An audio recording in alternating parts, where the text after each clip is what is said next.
Dear viewers, আসসালামু আলাইকুম। জাতীয়তাবাদী সাবেক ছাত্র ঐক্য পরিষদের পরিচালনায় শীতবস্ত্র বিতরণে আপনাদের স্বাগতম। বাংলাদেশ জাতীয়তাবাদী দল এলাকার সাধারণ গরিব মানুষ তাদের শীতের মধ্যে হয়তো কাজে লেগেছে কম্বলটি, এবং আরো আজকে যারা টিকিট সংগ্রহ করেছেন আমাদের কাছ থেকে, টিকিট মানে আমরা যাদেরকে আগে এই কার্ড দিয়েছিলাম সেই কার্ড হোল্ডাররা আজকে কম্বল দিবেন, এবং আমাদের সম্মানিত অতিথি যারা রয়েছেন তাদের হাত থেকে আপনারা কম্বলটা নেবেন। আজকে আমি সেই সাবেক ছাত্রনেতাদের সংগঠন জাতীয়তাবাদী সাবেক ছাত্র ঐক্য, যদিও ছাত্রনেতারা অনেক পুরনো 3-4 যুগের, কিন্তু জাতীয়তাবাদের উজ্জীবিত হয়ে জাতীয়তাবাদের সিনিয়র যুগ্ম আহ্বায়ক এই প্ল্যাটফর্মে রয়েছেন আমাদের রুকুনি দুলাল, আমাদের বন্ধু জনাব মোহাম্মদ আমির হামজা, সাবেক ঘনিষ্ঠ ছাত্র দলের নেতা। আমরা সবাই সেই 90 দশকের ছাত্র নেতা, আমরা যারা রাজপথে ছিলাম। সিনিয়র যুগ্ম আহ্বায়ক জনাব মোহাম্মদ শাহ আলম। সদস্যদের মধ্যে রয়েছে আমি মোহাম্মদ এনামুল হক, আমি সাবেক এই 7 নং ওয়ার্ডের প্রধান সম্পাদক ছিলাম দীর্ঘ 12 বছর, এবং এখনো জাতীয় শিল্পীর সাথে বিভিন্নভাবে আছি, যদিও চাকরি করি, কিন্তু বন্ধুদের ডাকে টানে সবসময় চলে আসি। এরপরে সদস্য মন্ডলী এখানে চলে আসেন আমাদের ফকির আফসার, মোহাম্মদ তালুকদার, জহুরুল ইসলাম পলাশ, ফখরুল ইসলাম, মোহাম্মদ নবী, সুলেমান কবির ডিউক। যদি কেউ থাকেন একটু অনুরোধ দাঁড়াবেন পরিচয়ের জন্য। আবু বকর সিদ্দিক। যাই হোক, সাবেক ছাত্রবৃন্দ সবাই একত্রিত হওয়ার জন্য একটি সংগঠন করার চেষ্টা করছিলেন, আর সেই সংগঠনকে উজ্জীবিত করার জন্য আমাদের এই প্রয়াস।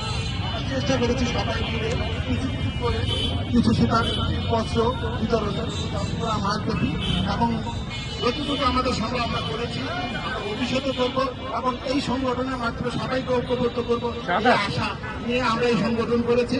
আপনারা সবাই আমাদের সাথে আপাতত ঘোষণা করবেন নিয়ে আশা করি। আমাদের উপস্থিত আছেন, মামুন আছেন, নিশ্চি, সবাই আমাদের মাঝখানে আছেন। আমি কথা বলবো না এই ব্যাপারে, আজকে আমরা শিক্ষকদের বার্তা বিতরণ চলে যাবো। ধন্যবাদ।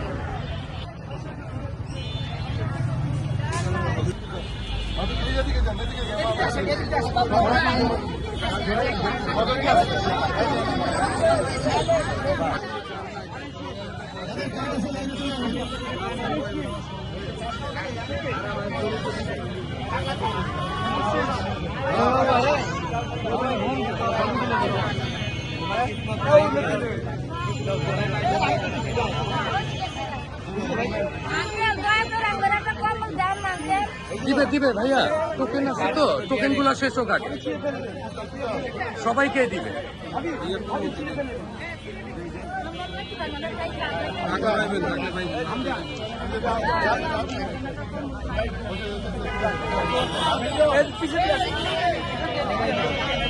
ভাই একটু চেপা যান, একটু পিছনে আসেন, এদিক দিয়ে যান, ওইদিকে যান, ওইদিক দিয়ে যান, ওইদিকে লাইনে ধরেন।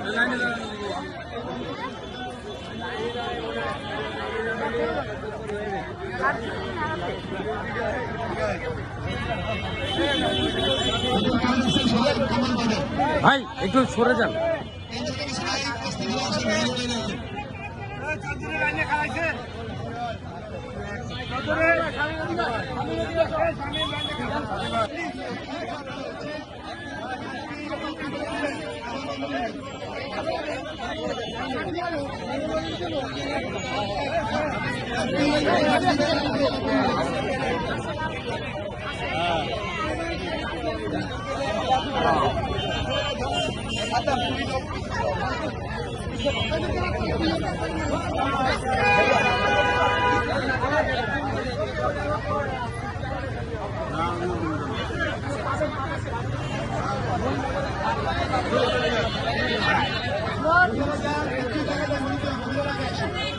সবাই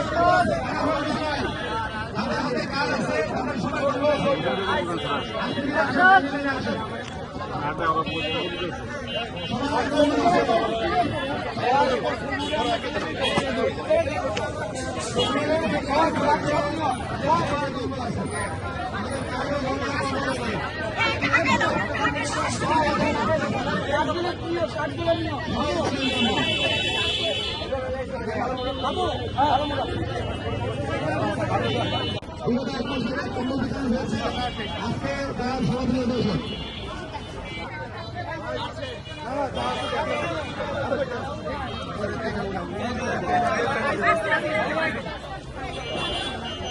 রাস্তা ভাই সামনে মুখের সামনে নিয়ে বলেন।